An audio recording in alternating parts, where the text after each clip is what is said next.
There is something you have been putting off. You know exactly what it is. And honestly, it has been waiting not for circumstances to change, but for a feeling that keeps not arriving. Most people call that feeling the right time. And searching for it is one of the quietest ways a person can spend their whole life standing still while genuinely believing they are preparing to move.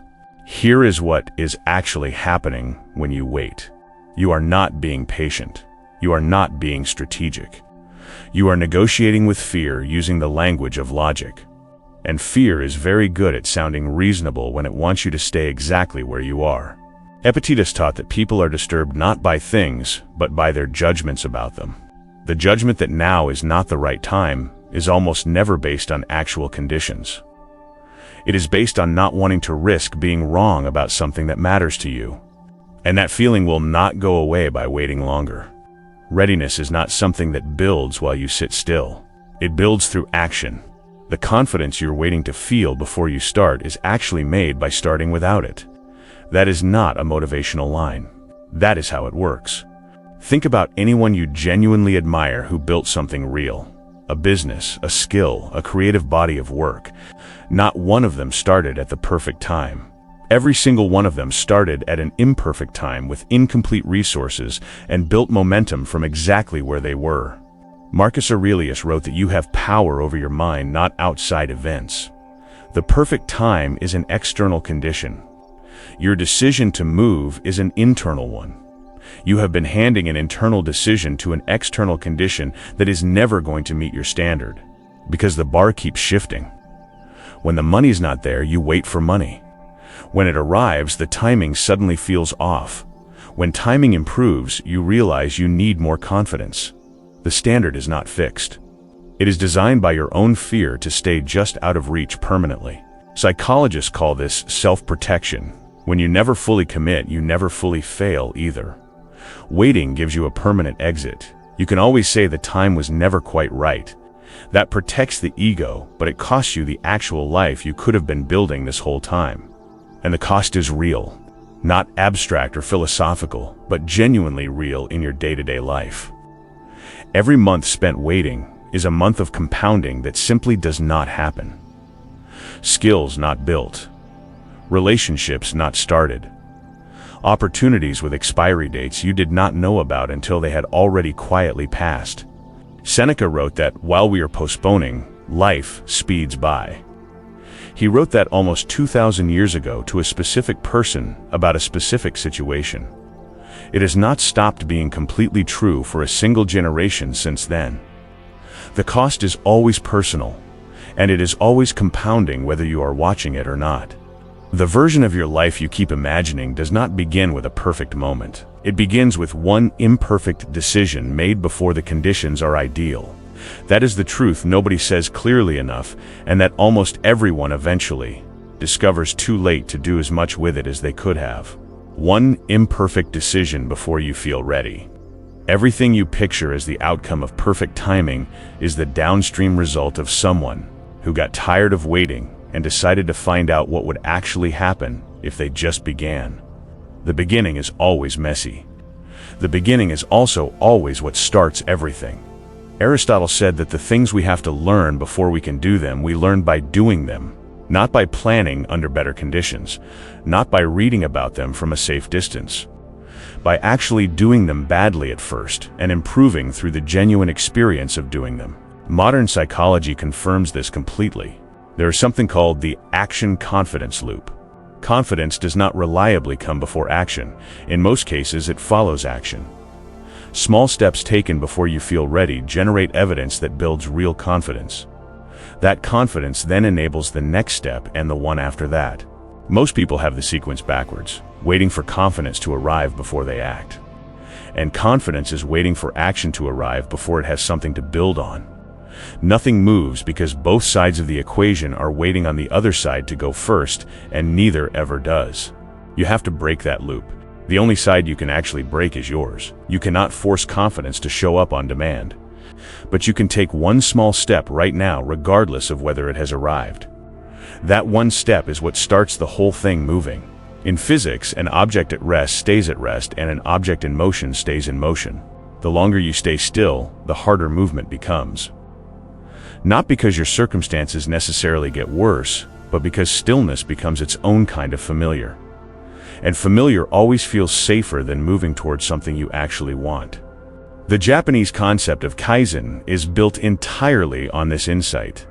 Small, consistent improvements over time produce results that seem genuinely impossible from the starting point. You do not need a perfect plan. You need the next smallest step available to you and the willingness to take it today, not someday. Waiting also trains your brain in a direction you probably do not want. Every time you feel the impulse to start something and choose to wait instead, you are reinforcing a neural pathway that says, when this feeling arises, we wait. You are literally practicing hesitation and getting better at it. Trained hesitation does not stay in one area of your life. The person who waits for the right time to start a business also waits to have a difficult conversation. Also waits to address something with their health. Waiting is not situational. It becomes a full way of moving through every area of your life. Viktor Frankl wrote that between stimulus and response, there is a space, and in that space lies our freedom. He was not describing the freedom to wait for ideal conditions. He was describing the freedom to choose your response to whatever conditions you are actually in right now today. Your conditions right now are not ideal. They probably never fully will be. There will always be something not quite lined up. That is not a description of bad circumstances. That is just a description of life. The question is whether you are going to let normal, imperfect life be a permanent reason not to begin. Perfect timing is a story about a future moment that does not actually exist yet. You have never been in a perfect moment. You have been in moments that felt right in hindsight because you acted in them. The action is what made them feel right, not the conditions around them. Think about the best decisions you have ever made. Were any of them made from a place of total certainty and complete readiness? Or were most of them made from a place of, this is not ideal, but I know enough to move and I'm going to do it anyway? That is how real decisions actually get made. Roosevelt said that in any moment of decision, the best thing you can do is the right thing, the next best is the wrong thing, and the worst thing you can do is nothing at all. An imperfect action generates feedback. Inaction generates nothing except more time spent waiting for something that is simply not coming. Feedback is how you improve, how you course correct, how you find out what actually works versus what you imagined would work from a comfortable theoretical distance. You cannot get any feedback from a decision you did not make. You can only get more time to theorize and more reasons why now is still not quite right. What specifically are you waiting for? Name it, not vaguely, specifically. What exact condition needs to exist before you will give yourself permission to begin? Because when you actually name it, you can usually see within seconds that it is either outside your control or not actually as necessary as you made it out to be. Most of what people wait for falls into three things: more money, more time, or more certainty. More money is often available if you stop waiting and start the thing that would generate it. More time is made, not found. And certainty is a reward that comes from taking action. It is never a prerequisite for it. Seneca also wrote that it is not because things are difficult that we do not dare. It is because we do not dare that things are difficult. That is a precise psychological observation about how avoidance actually works. The thing you are waiting to feel ready for does not become smaller through preparation. It becomes smaller through contact with it. Contact with the actual thing. Writing the first sentence, making the first call, showing up before you feel prepared. The fear shrinks through exposure, not through more planning from a safe distance. Every day you plan instead of act, the thing stays exactly as large and intimidating in your imagination as it was yesterday. There is research on something called the planning fallacy. People consistently overestimate how much preparation is needed before they can begin and underestimate how much they will figure out along the way. The gap between what you actually need to start and what you think you need is almost always much larger than it should be. The Wright brothers did not have a perfect plan at Kitty Hawk. They had a best current theory and the genuine willingness to test it. Every attempt taught them something that planning alone could never have revealed. The plane was not built in the planning phase. It was built in the attempting phase. Fear is underneath most of the waiting, and fear does not go away when conditions improve. It goes away when you prove to yourself through actual action that the thing you were afraid of is survivable. Until you take that action, fear has nothing real working against it. Only your imagination feeding it every day.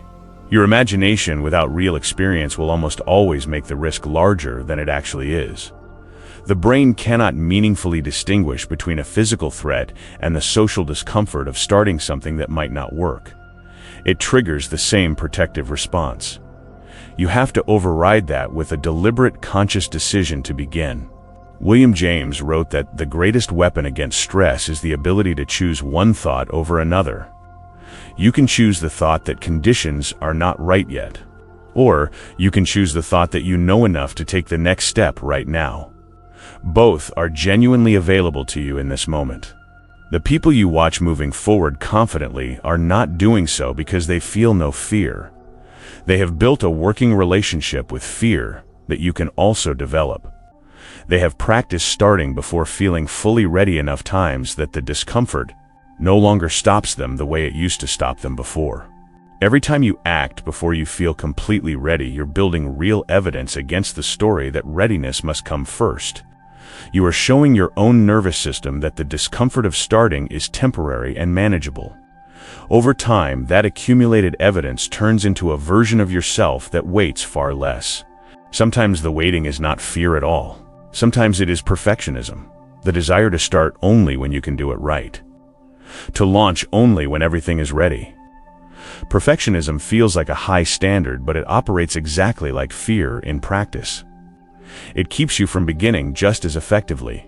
Voltaire said that perfect is the enemy of good. The perfect version of what you want to build does not exist yet. It will only exist after you have built several imperfect versions and actually learn from each one. The imperfect beginning is not the obstacle standing in your way. It is the actual path. There is a concept in business called a minimum viable product. Get a working version out into the real world as quickly as possible to learn from actual feedback rather than theoretical planning. You can apply that same thinking to your own life. What is the smallest real step that puts you in genuine motion today? Because motion is what matters right now. Not speed or scale or perfection, just genuine movement in the direction of what you have been saying you want. A version of you moving imperfectly towards something real is incomparably further ahead than a version with a perfect plan that has never been touched by actual action. Confucius said a journey of 1,000 miles begins with a single step. That is not just a nice saying. It is a precise description of how every single meaningful thing ever built by any human being actually started. Not with complete confidence, but with one step taken before the full picture was clear. Here is what quietly happens to people who keep waiting. Life continues moving around them. Windows for certain things gradually narrow without announcement. Opportunities get taken by someone equally uncertain who simply moved anyway. The person who waited ends up not more ready at all, just further from the starting line with the same fear. The real cost of waiting is not failure. Failure at least gives you something real to work with and learn from. The real cost is arriving somewhere later in your life having never found out what would have happened if you had simply begun. That particular not knowing is one of the heaviest things a person carries. Regret studies consistently show that people regret what they did not do far more than what they attempted and failed at. The pain of a failed attempt fades with time. The pain of an unlived possibility does not fade the same way. It sits quietly in the background asking what if for years. You have a finite amount of time. The time spent waiting for perfect conditions is time permanently traded for a feeling of safety that is not even real. You are not protected from regret while you wait. You are actually building it quietly every single day you choose not to begin something real. Practically speaking today, identify what you have been waiting to start. Then find the single smallest step available to you right now. Not the full plan, not the complete vision. Just the one smallest step that constitutes actual movement rather than more preparation. That step is everything right now. Take that step this week, not when things improve, not when you feel more ready. This week. The information you need for step 2 does not come from more thinking about step 1. It comes from actually taking step 1 and paying attention to what happens when you genuinely do. Your life is happening right now, not in the future where conditions will be better arranged. Right here in the imperfect present, with incomplete confidence and uncertainty that is never going to fully resolve no matter how long you wait. This is not a waiting room. This is the actual place. Use it. The version of you that you most want to become does not arrive first and then start taking action. That version is built through the actions of someone who is not yet that person but decides to move anyway. You become capable by doing things you are not yet fully capable of. There is genuinely no other sequence. When you start before you feel ready, you do not just move forward on one thing. You begin to change the story you carry about who you are. Instead of someone who waits for the right conditions, you become someone who creates conditions through deliberate movement. That identity shift changes everything that comes after it. The truth about every single person who built something they were genuinely proud of is this. At some point, they were exactly where you are right now, feeling not quite ready, looking at what they wanted, and choosing to move anyway. The gap between you and them is not talent. It is that one decision. You have been preparing long enough. You actually know enough to begin. You will learn everything else through the doing the way everyone who ever built anything significant has always learned it. Through showing up before conditions were perfect and figuring things out in motion. That is the only way it has ever worked. There will never be a clear signal that now is finally the right time. There will only be now, slightly imperfect, asking whether you are ready to begin anyway. That question is honestly the only one that has ever actually mattered in your situation. And the answer to it has always been entirely yours to give. The moment you have been waiting for is not going to come and find you. You find it by deciding this is it. By treating the imperfect present as the actual starting point rather than the thing standing between you and the beginning. That decision is available to you right now, today. Every day you wait is a day of compound growth that simply does not happen. Not just in one area, but across your confidence, your skills, your momentum, your self-respect. Compounding works in both directions. Every day of genuine action compounds forward. Every day of waiting compounds the distance you still have to cover. The longer you tell yourself you will start when the time is right, the more that story becomes woven into how you see yourself. You become in your own mind someone who is always about to begin. And always about to begin is one of the most quietly painful places a person can live for years. The way out is not more planning or more preparation. It is one real step you can actually point to. Something shifts the day you take that step. Not because the step was large or perfect, but because it was real and it came from a genuine decision you made about your own life. Momentum builds on itself in ways that are difficult to understand until you actually experience it. The first step is the hardest, not because it requires the most effort, but because it breaks the existing pattern of stillness. After that first step, the second is noticeably easier. Then the third. That is genuinely how it works. The people living the kind of life you picture are not people who had better timing or better circumstances. They simply decided that imperfect timing was good enough to begin. That is the entire difference between where you are and where they are. Not talent, not luck. Just the willingness to start before everything was lined up. Think honestly about what you are actually protecting by continuing to wait. If you start and it does not go well, what realistically happens? Walk through it. Because the realistic worst case is almost always uncomfortable, but survivable. The imagined worst case that keeps you still is almost never the one you would actually encounter. The real risk is not starting and failing. You would learn something valuable from that. The real risk is not starting at all and never finding out. Because not knowing does not protect you from anything. It only changes the shape of the loss from a failed attempt into an entire life never genuinely attempted. Your future self is shaped by the decisions you are making right now. Not some distant future self, but the version being built through every daily choice you make today. That version does not need you to be perfect or have everything figured out. It just needs you to begin, today, with what you actually have. There is something freeing about accepting the beginning will be messy, that the first version will not be the best version, that you will figure out things along the way that you could not have known from where you are standing right now. Accepting that is not lowering your standard. It is removing the false condition blocking you from meeting it. James Baldwin wrote that nothing can be changed until it is faced. The thing you have been waiting to start needs to be faced directly. Not the idea of it, not the plan for it. The actual first step of it. The facing is where things either stay the same or genuinely begin to change.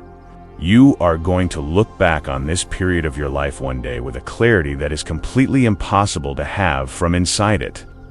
You will see the moments you chose to move and the moments you chose to wait.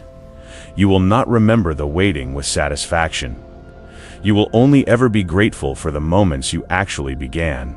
The discomfort of starting before you feel ready lasts days. The regret of never starting is something people carry for decades. That is not a fair trade. Somewhere underneath all the reasons you have been giving yourself for why the time is not quite right, you already know that to be absolutely true. Stop waiting for life to arrange itself into a moment that grants you permission. Decide that this moment is the one. Imperfect, slightly uncertain, not fully resourced, this one right now. Because as Seneca said 2,000 years ago, and nothing since has disproved, while we are postponing, life speeds by. It is speeding by right now. The next step does not need to be large. It needs to be real. Take it today before this clarity fades and the familiar comfort of waiting gradually talks you back into standing still. The life you want is not waiting for perfect timing. It is waiting for you to finally stop waiting for it. What would your life look like a year from now if you started today? Not perfectly, not with everything in place. Just started. Honestly sit with that question, because the answer is almost certainly better than what another year of waiting produces. The year is going to pass either way. That part is not optional. The only optional part is what you do with it, whether it is a year of movement or a year of preparation for movement that never quite begins. One of those compounds into something you can build from. The other compounds into a story about why you were not quite ready and why next year might finally be different. Next year will not be different unless something changes in how you are making decisions today. Not in your circumstances. Not in your resources. In your willingness to treat imperfect conditions as the actual starting point rather than the obstacle standing between you and beginning. That is the one thing that actually needs to change. You have everything you need to take the first real step. Not the second step, not the 10th, just the first. And the first step does not require certainty or perfect conditions or complete confidence. It just requires the decision that this imperfect moment is the one you are going to use. Make that decision. Drop a comment and tell me specifically what you are starting this week. Not someday, this week. Writing it down here makes it more real. Share this with someone who needs to hear it. Like it if it was worth your time. And subscribe, because every week we have honest conversations here about the things that actually shape how your life turns out. As Seneca said, stop postponing. Life is already moving.